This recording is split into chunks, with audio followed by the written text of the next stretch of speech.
जैसे एक बेलपत्र, जैसे एक बेलपत्र, चाहे वो किसी भी अवस्था की हो, चाहे उस बेलपत्र का ये पत्ता आधा टूट गया हो, चाहे वो बेलपत्र का एक पत्ता भी पूरा टूट गया हो, चाहे वो बेलपत्र 2 पत्र की हो गई हो, चाहे वो बेलपत्र को कीड़ा खा गया हो, चाहे वो बेलपत्र खंडित हो गई हो, चाहे वो बेलपत्र किसी भी तरह की हो गई हो, चाहे वो बेलपत्र शंकर जी पे चढ़ी क्यों ना हो, चाहे वो बेलपत्र एक किताब में रखकर सूख गई हो, चाहे वो बेलपत्र के टुकड़े टुकड़े हो गए हो, चूरा चूरा हो गया हो, तो भी वो बेलपत्र मेरे शंकर भगवान स्वीकार कर लेते हैं।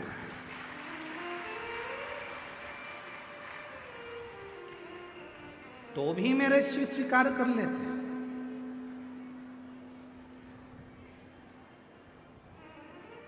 कभी अगर मौका लगेगा तो हम अपनी जिस गाड़ी से हम लोग आते जाते रहते हैं, उस गाड़ी में हम लोग एक किताब रखते हैं शिव जी की, वो एक किताब रखते हैं। उस किताब में बेलपत्र को, ऐसे बेलपत्र को हम लोग रख लेते हैं। क्यों रखी रहेगी? हमारे पास में कहीं सफर में कहीं एकांत में एकांतेश्वर महादेव मिल गए, किसी ओटले पर चबूतरे पर शंकर का शिवलिंग मिल गया, पानी तो गाड़ी में रहता ही है, चढ़ाया, अपनी पुस्तक में से बेलपत्र निकाली, बाबा को चढ़ा दी और चढ़ाकर वापिस उठाकर हम रख लेते हैं। फिर आगे गए, फिर कोई एकांतेश्वर महादेव मिल गए, चढ़ा दिया, बेलपत्र निकाली, बाबा को चढ़ा दिया, स्वीकार कर। उस बेलपत्र में इतना बल उत्पन्न हो जाता है क्योंकि एकांतेश्वर महादेव में एकांत में शंकर भगवान बैठे हैं और आप उनकी आराधना कर कर वो बेलपत्र को चढ़ाकर स्वीकार कर कर जब औषधि के लिए लेकर आते हो तो बड़े से बड़े रोग पर भी वो बेलपत्र काम करना प्रारंभ कर। वो बेलपत्र, अब कई माताएं यहाँ पर आती हैं, कई माताएं हमारे पास में यहाँ पर आती हैं जिनका नाम हम पुकारते हैं, वो आती हैं, हम बेलपत्र देते हैं तो किसी किसी की बेलपत्र टूटी हुई रहती है, खंडित रहती है, तो माता कहती है तो खंडित है गुरुजी, दूसरी दे दो।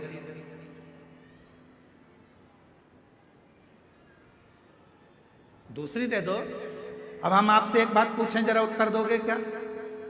तुमने हमसे कहा कि बेलपत्र खंडित है गुरुजी, दूसरी दे दो। तुम्हारे को बीपी है, ब्लड प्रेशर है, और तुम्हें डॉक्टर ने गोली दी है, ठीक है, समझना जरा बहुत अच्छे से, बीपी है, ब्लड प्रेशर है, एक गोली डॉक्टर ने दी है कि रोज खाना, और तुम्हारा पोता, तुम्हारा नाती उस गोली को तोड़ दिया, गोली के 2 टुकड़े कर दिए उस नाती ने। अब वो गोली 2 टुकड़े हो गए, 3 टुकड़े हो गए, तो क्या तुम वो गोली खाओगे तो असर नहीं करेगी क्या? बोलो तो जम के, करेगा ना? गोली तो असर करेगी, भले उसके 3 टुकड़े हो गए, 4 टुकड़े हो गए, 5 टुकड़े हो गए। जैसे बीपी की गोली के 10 टुकड़े भी हो जाएं तो भी अगर ब्लड प्रेशर गड़बड़ हो रहा है तो तुरंत मुंह में गोली रखी जाती है, ब्लड प्रेशर कंट्रोल में आ जाता है। शुगर कितनी भी हाई और ऊंची या नीची जा रही हो, शुगर की टेबलेट के कितने भी टुकड़े कर दो, वो शुगर की टेबलेट खाई, शुगर लेवल में आ जाती है। उसी तरह बेलपत्र चाहे कितने भी टुकड़े हो जाएं, पर बेलपत्र तो बेलपत्र अपना काम कर ही जाता है, वो बेलपत्र अपना काम करेगी। इसमें गुरुजी ये खंडित हो गई, गुरुजी तुमने तो मेरे को 2 पत्ती दी, गुरुजी इसमें से आधी पत्ती तो टूटी हुई थी, गुरुजी ऐसा। अरे बेलपत्र वो भी शिव महापुराण की, सारी दुनिया चाहती है कि ये बेलपत्र हमको मिल जाए, पर भगवान की कृपा से यदि भाग्य से तुम्हारे हाथ में आ गई है तो उससे जोरदार किस्मत वाले तुम हो नहीं सकते। फिर वो आधी मिले, 1 मिले, जितनी मिले उसको स्वीकृत करें। वो अपना असर दिखाएगी, ऐसा नहीं कि वो अपना असर नहीं दिखाएगी, वो अपना असर। कई लोग कह देते हैं नंदी तो पत्थर का है गुरुदेव,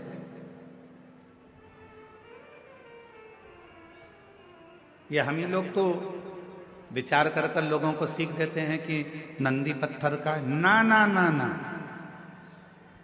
शिव जी के मंदिर में जो नंदी मंदिर के बाहर बैठा हुआ है, तुम्हारी भूल है जो तुम उसे पत्थर का मान रहे हो। उस नंदी के पास बैठकर कितना भी बड़ा दुख हो, थोड़ी देर उसके पास बैठकर अपने दुख को कहना प्रारंभ करना। 15 दिन इंतजार करना, 16वें दिन तुम्हारा दुख कटना प्रारंभ हो जाएगा। किसी से नहीं किया तुमने, ना अपने रिश्तेदार से, ना नातेदार से, ना कुटुंबी से, ना कबीले में, ना परिवार में, ना रिश्तेदारों से, ना अपनों से, किसी से अपना दुख नहीं कहा। केवल दुख कहा तो भगवान देवाधिदेव महादेव के नंदी से कहा। और नंदी से तुमने तो कहा था पत्थर के नंदी से, फिर शिव जी तक बात कैसे पहुंची, दुख कैसे कटा?